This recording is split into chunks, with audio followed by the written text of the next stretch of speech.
আশরাফুল মাখলুকাত হিসাবে আল্লাহ কবুল করছেন। সুবহানাল্লাহ বলবেন না? মানুষ যে আশরাফুল মাখলুকাত এটা আমার বানানো ভবেটের কথা না, আল্লাহ নিজেই কোরআনে বলেছেন।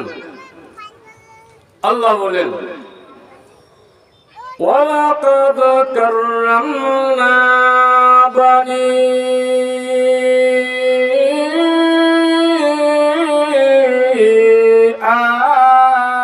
আদম। আল্লাহ রাব্বুল আলামিন বলেন, আদম সন্তানকে আমি আল্লাহ আশরাফুল মাখলুকাত অর্থাৎ সৃষ্টির শ্রেষ্ঠ সম্মানী জাত হিসাবে আমি আল্লাহ সৃষ্টি করেছি। জোরে বলুন সুবহানাল্লাহ। আল্লাহ আমাদের কেন এত সম্মান দিলেন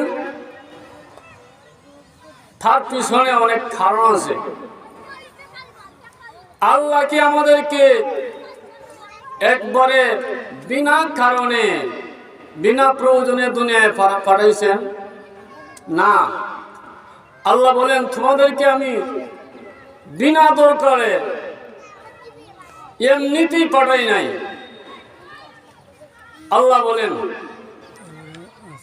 আফাহাসিবতুম আন্নামা খালাকনাকুম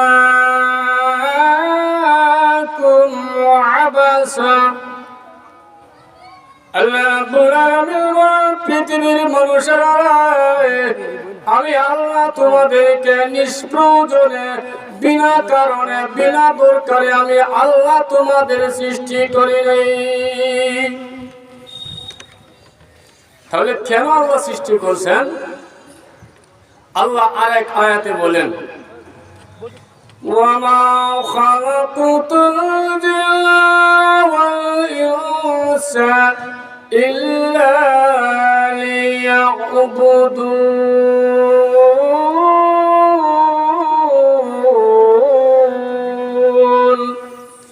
আল্লাহ রাব্বুল আলামিন ডাক দিয়ে বলেন, পৃথিবীর মানুষেরা, আমি আল্লাহ রাব্বুল আলামিন দুনিয়ায় মানুষ আর জিন জাতিকে আমার ইবাদত করার জন্য সৃষ্টি করেছি।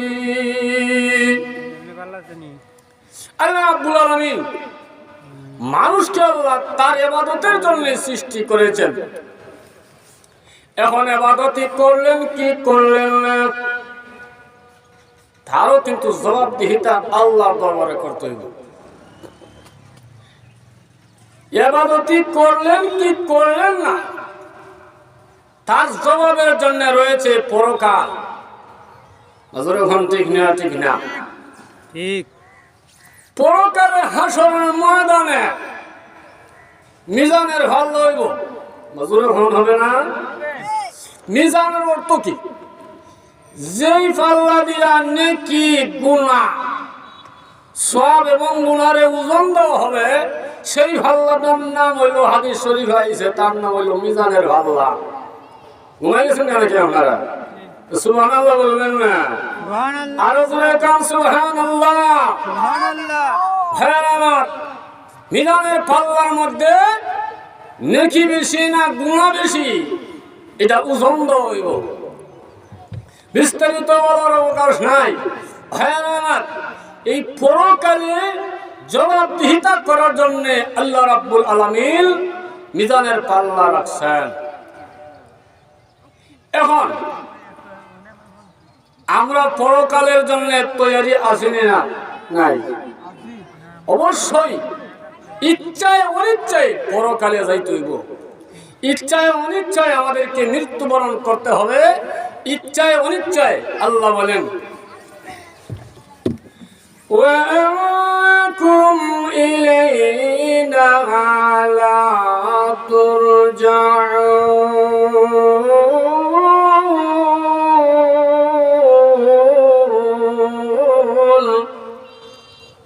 আল্লাহ রাব্বুল আলামিন বলেন, নিশ্চয় তোমরা আমি আল্লাহর কাছে ফিরে আসতে হবে না এমন না, আমার কাছে ফিরত আসতে হবে না এমন না। তোমরা মনে হইল না যে ফিরত আমার লাগবো না, ফিরে আসতেই হবে। কোন আয়াতে আল্লাহ বলেছেন ইলাইহি ইলাইনা তুরজাউন, কোন আয়াতে আল্লাহ বলেছেন ইলাইহি তুহশারুন। ভাইরা আমার, ইচ্ছে হোক অনিচ্ছা হোক আল্লাহর দরবারে চলে যেতে হবে। এই কারণে সাহাবায়ে কেরাম এই দুনিয়ার জিন্দিগি মনে করছে না, দুনিয়ার সুখে সুখ মনে করছে না। লক্ষ্য এক সাহাবীর বাড়ির দিকে রাসূল যায়, দেখে সাইয়া এই সাহাবীর বাড়ি অট্টালিকা বিল্ডিং। রাসূল এই বিল্ডিং দেখিয়া চেহারা ঘুরাইলেছেন। রাসূলের সাহাবী লোকমার পথে জানতে পারলেন আল্লাহর নবী বিশ্ব নবী রাহমাতুল লিল আলামিন তার বাড়ি দেখে চেহারাটা ঘুরাইয়া নিয়েছেন। সাহাবীদের মাধ্যমে জানতে পেরেছে বিল্ডিং বানানোর কারণে আল্লাহর নবী বিশ্ব নবী রাহমাতুল লিল আলামিন বেজার। সাহাবীরা যে বিল্ডিং বানানোর কারণে, যে অট্টালিকা বানানোর কারণে আল্লাহ এবং রাসূল নারাজ হয়ে যায়, এমন বিল্ডিং আমি আর দুনিয়ায় রাখব না। আর তো জোরে বলুন সুবহানাল্লাহ। আল্লাহ নবী রাসূলের হেমাল নিয়া ওই বিল্ডিং কে ভাঙতে লাগলেন। হেমার তো বুঝেন, হেমার যেটা বিল্ডিং ভাঙে। তখন তো কত রঙের যন্ত্র বাড়াইছে, মাজুর এখন বাড়াইছে না? এই যে মেশিনের দ্বারাতে বিল্ডিং ভাঙে আবার নতুন করে বানায়, পুনঃ নির্মাণ করে। মাজুরে ভনছি কিনা না? ঠিক না? এটা হলো আধুনিক জামানা। কিন্তু অনেক সময় এরকম অতীত হইয়া গেছে সময় যে হেমার দিয়া বিল্ডিং ভাঙছে, এখনো কিছু কিছু ভাঙে। যখন ভাঙে না, হেমার হাতে বিল্ডিংকে ভেঙে চূর্ণ করে দিয়েছে। সাহাবীরা ডাক দিয়ে বলে, ও নবীর সাহাবীরা, এত টাকা খরচ করে তুমি বিল্ডিং বানাইছ, এত সুন্দর বিল্ডিং কে হঠাৎ করে ভেঙে দেওয়ার কারণ কি? সাহাবী ডাক দিয়ে বলে, সাহাবীরা গো, আমি শুনতে পেরেছি এই বিল্ডিং বানানোর কারণে আমার বিশ্ব নবী নারাজ হইয়া গেছে। সাহাবী ডাক দিয়ে বলে,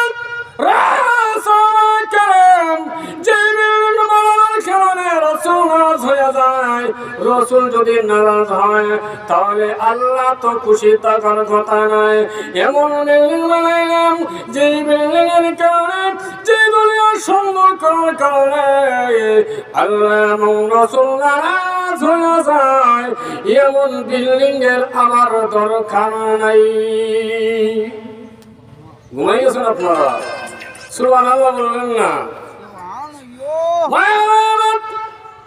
যে বিল্ডিং এত যত্ন করে আমরা করি, নির্মাণ করি, এমন বিল্ডিং সবই ভেঙে দেয়।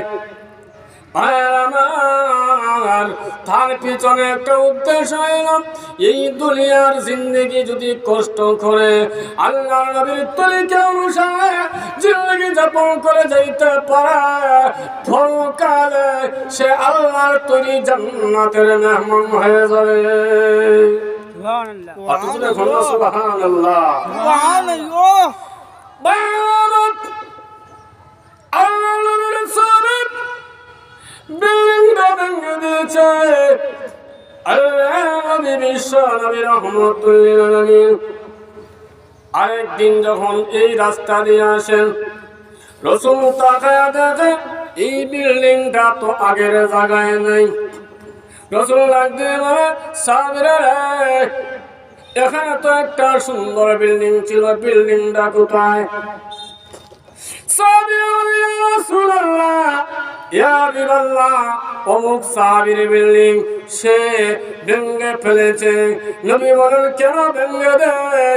ওই সাহাবীকে ডাকানো হয়েছে, ডাকিয়া রাসূলের সামনে আনা হয়েছে। রাসূল বলেন সাহাবীরে, ও সাহাবী তোমার বিল্ডিংটা তুমি ভেঙে দিলে কেন? সাহাবী ডাক দিয়ে বলে, ইয়া রাসূলুল্লাহ, ইয়া হাবিবাল্লাহ, আল্লাহর নবী গো, যেই বিল্ডিং এর কারণে আমার আল্লাহ নারাজ হইয়া যায় এমন বিল্ডিং আমি রাখবো না। নবী বলেন আল্লাহ নারাজ হইয়া যায় তুমি বুঝলা কেমনে?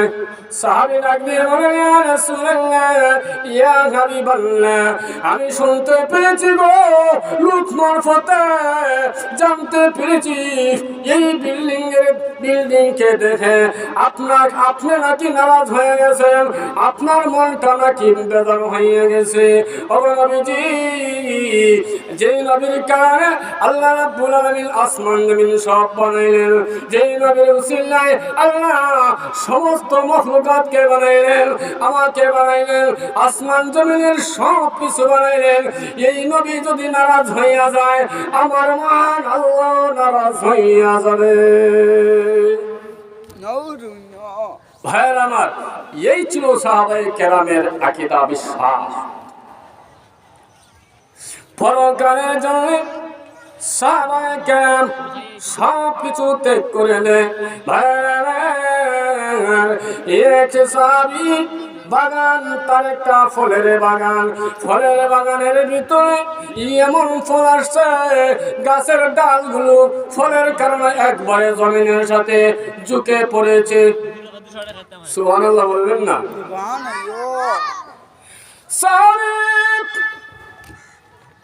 বাগানের ভিতরে ডাক দিয়ে বলেন, যে আল্লাহ রাব্বুল আলামিন আমাকে এত নিয়ামত দিলেন, যে আল্লাহ আমাকে এত মহব্বত করে আমার উপরে রহমত নাযিল করেছেন, যে আল্লাহ রাব্বুল আলামিন আমার ফলের গাছে ফল দিলেন, এত এত ফল দিলেন, ফল দিয়া ভরপুর করে দিয়েছেন, সেই আল্লাহর দরবারে 2 রাকাত শুকরগুজার 2 রাকাত নামাজ পড়তে চাই।